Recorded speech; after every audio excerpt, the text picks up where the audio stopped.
এই গ্রামের নাম হচ্ছে শান্তিপুর।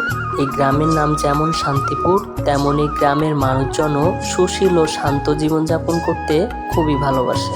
একদিন শহর থেকে একটি ছেলে ঘুরতে আসে এই গ্রামে, এবং সে রাস্তায় ঘুরতে ঘুরতে সন্ধ্যা হয়ে যায়। ইতিমধ্যে একজন ঠাকুমার সাথে তার দেখা হয়ে যায় এবং তিনি তাকে থাকার ব্যবস্থা করে দেয়।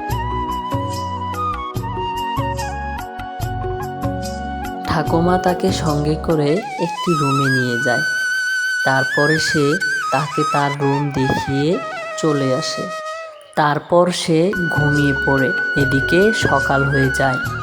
সে সকালে উঠে ঠাকুমাকে খুঁজতে থাকে, সে আর কোথাও পায় না। তখন সে গ্রামের রাস্তায় হাঁটতে শুরু করে।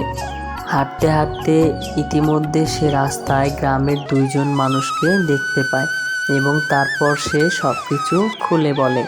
তারপর সেই মহিলা তাকে বলে, তোমাকে যে আশ্রয় দিয়েছে সে অনেক আগে মারা গিয়েছে। সেই গ্রামের আশ্রয়হীন মানুষদের আশ্রয় দেয়।